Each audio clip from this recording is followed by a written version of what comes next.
कुछ लोग जिंदगी होते हैं, कुछ लोग जिंदगी में होते हैं, कुछ लोगों से जिंदगी होती है और कुछ लोग होते हैं तो जिंदगी होती है।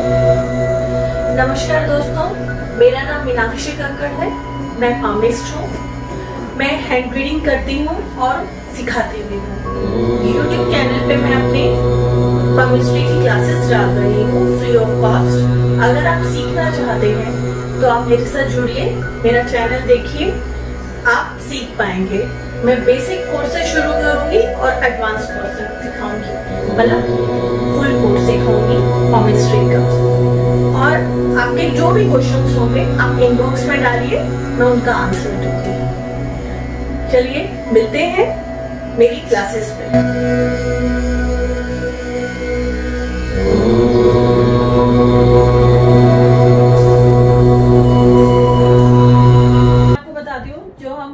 केमिस्ट्री पढ़ने जा रहे हैं, हम पहले शुरू करेंगे बेसिक कोर्स से, ठीक है। पहले टाइम पे कहा जाता था कि जो हम हाथ देखते हैं वो दिन में देखते हैं, रात को नहीं देखना चाहिए। ऐसा कुछ नहीं है, आप दिन रात, एक्चुअली होता क्या था कि पहले लाइट्स नहीं थी, लाइट्स की प्रॉब्लम थी, इतनी उजाला नहीं होता था रात के वक्त, तो इसलिए मना करते थे कि भाई रात को नहीं देखना। ऐसा कुछ नहीं है कि अगर आपकी रात को देखी जाए, रात को हाथ देखा जाए, पढ़ा जाए किसी का हाथ, तो उसकी किस्मत खराब हो जाती है, किस्मत छिन जाती है, ऐसा कुछ नहीं होता। दूसरा पॉइंट कि एक बोलते हैं कि मेंस जो होते हैं, आदमियों का हाथ राइट होता है और फीमेल लेडीज का हाथ लेफ्ट देखा जाता है। ऐसा नहीं होता, हमेशा हम राइट हैंड देखते हैं, राइट हैंड, और ये देखते हैं कि वर्किंग हैंड क्या है। अगर जो वर्किंग हैंड जिसे वो लिखता है, राइट से लिखता है, तो उसका राइट हैंड देखेंगे, चाहे वो मेल है चाहे वो फीमेल है। और अगर वो लेफ्टी है तो हम उसका हाथ लेफ्ट वाला पढ़ेंगे, चाहे वो मेल है चाहे वो फीमेल है, ठीक है। दूसरा मैं ये कहूंगी कि कम से कम जिसका हाथ पढ़ रहे हैं उसकी एज 15 इयर्स होनी चाहिए, क्योंकि उससे पहले हाथ पूरा बना नहीं होता, जो लाइनें होती हैं वो बहुत अधूरी होती हैं। तो एक प्रॉपर हाथ बनने के लिए 15 साल की उम्र मिनिमम होनी चाहिए, ठीक है। चलिए आज अब हम शुरू करते हैं अपनी क्लास। सबसे पहले हम देखेंगे हाथ के रंग। हाथ के रंग कितने प्रकार के होते हैं? हाथ के रंग 5 प्रकार के होते हैं। सबसे पहला हाथ होता है व्हाइट रंग का। व्हाइट रंग का हाथ अगर किसी का है तो वो शरीर से बहुत कमजोर है और नेचुरली उसमें खून की कमी तो है ही, ठीक है, और सोच में भी बहुत कमजोर है वो, और वो थका थका सा शरीर रहता है उनका। वो काम करने में, मेहनत करने में ज्यादा मेहनत नहीं कर सकते जिन लोगों का हाथ व्हाइट सा दिखता है, ठीक है।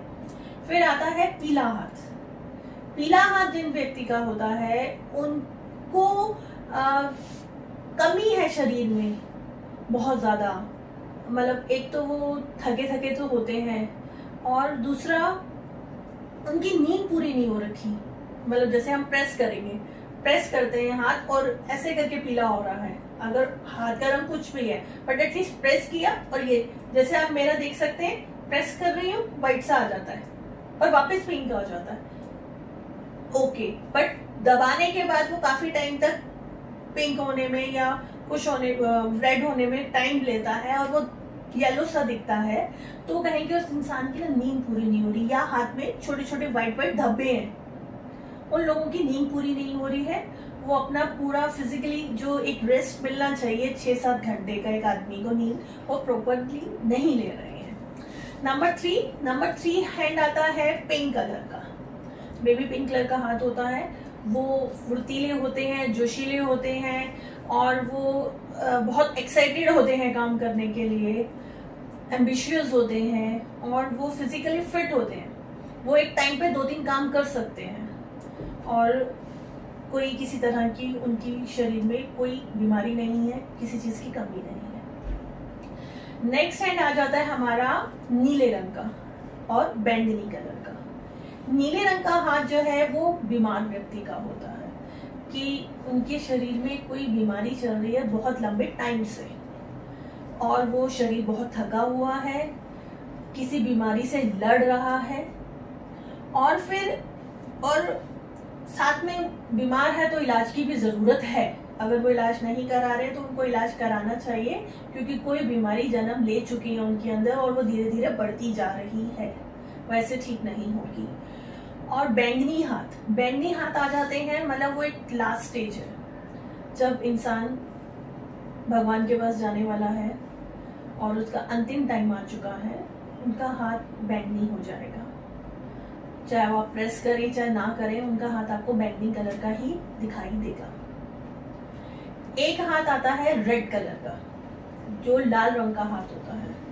वो हाथ जिनका होता है, मतलब आप हथेली देखेंगे बिल्कुल रेड कलर की हो रखी होती है, वो लोग बहुत जोशीले होते हैं, गर्म मिजाज के होते हैं और बहुत तेजी होती है उनमें, फटाफट से कुछ करने के लिए, मतलब जैसे कहते हैं ना वो खून में उबाल आ रहा है, वो चीज होता है उनका।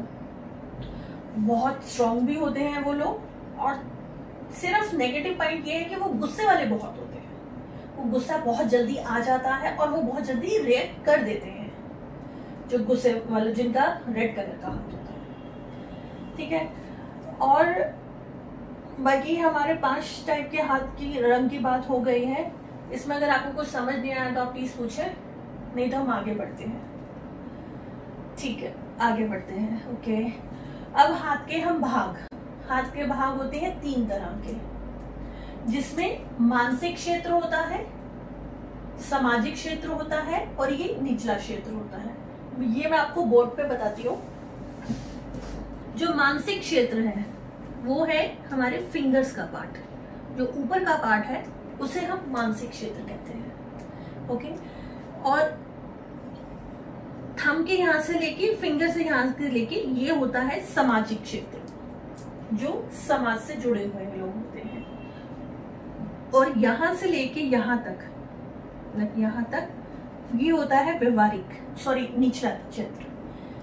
ठीक है, जो मानसिक क्षेत्र है ये हम इसकी लंबाई से पता चलता है कि इंसान अपना दिमाग कितना यूज कर रहा है, उसका पास कितना दिमाग है और उसका इस्तेमाल कितना करता है, और व्यक्ति कितना इस्तेमाल करेगा, कितनी मेहनत करता है दिमाग से, सिर्फ हम इसकी लंबाई से जज कर सकते हैं। ठीक है, सेकंड आ जाता है व्यवहारिक क्षेत्र हमें हमारा कर्म बताता है कि हम कितना कर्म करते हैं। ठीक है, और ये लंबाई मतलब जैसे हम स्केल से नापेंगे इस शनि की फिंगर से यहां तक, ये तकरीबन हो गया इसमें 9.5, और यहां से हम ये नापें तो ये आ जाता है तकरीबन 4.5। तो मीन्स अगर ये हैंड देखा जाए तो इसमें मानसिक क्षेत्र जो है वो बड़ा है। ठीक है, और इसी तरह से हम निचला नापेंगे, निचला इसमें 5 आ गया, मगर इसमें जैसे दिखाई दे रहा है कि इस हैंड में जो मानसिक क्षेत्र है वो बड़ा है, निचला क्षेत्र उस सेकंड नंबर पे, थर्ड आ जाता है व्यवहारिक क्षेत्र। ठीक है, जो निचला क्षेत्र दिखाता है वो दिखाता है मेहनत का। ये जितना ज्यादा स्पेस इसका ज्यादा होगा वो बंदा अपनी लाइफ में उतनी ही मेहनत करेगा। अगर ये कम है तो इंसान की जिंदगी में मेहनत करने वाला काम नहीं आएगा, उसका काम ऐसा होगा बैठे वाला काम होगा जो फिजिकली मेहनत नहीं कर रहा। अगर ये पोर्शन बड़ा हुआ है बहुत ज्यादा तो ये आमतौर पे होता है मजदूरों का, जो फिजिकली वर्क करते हैं, मतलब वो मकान बनाने का काम, सड़क पटरी वगैरह, मतलब जो फिजिकली काम करते हैं, पत्थर तोड़ना, ये जो उनका काम होता है ये उन लोगों का बड़ा होता है। साफ सफाई, जिनका फिजिकली पूरा शरीर काम करता है उनका। ठीक है, ये उनका बड़ा हो गया। और ये जो बीच वाला पार्ट है व्यवहारिक क्षेत्र, ये ऑलमोस्ट आपको डॉक्टर्स का मिलेगा, जो सर्जन है, ऑपरेशन करते हैं, ये उन लोगों का बड़ा हुआ होता है। मतलब आपको ये नॉर्मली कम मिलेगा, या तो ये बड़ा मिलेगा या ये सिर्फ डॉक्टर और जो ऑपरेशन करते हैं। ठीक है, और इन तीनों की लंबाई हमने अलग अलग नापनी है, ऐसा नहीं है कि आप एक साथ करके नाप लिया उसमें से निकाल लिया। और हर व्यक्ति कितना सोचता है, कितना कर्म करता है और कितना मेहनत करता है, ये सोचता कितना है ये कितनी कर्म करता है और ये कितनी मेहनत करता है। ये पॉइंट क्लियर हो गया आपको? चलिए हम आगे बढ़ेंगे।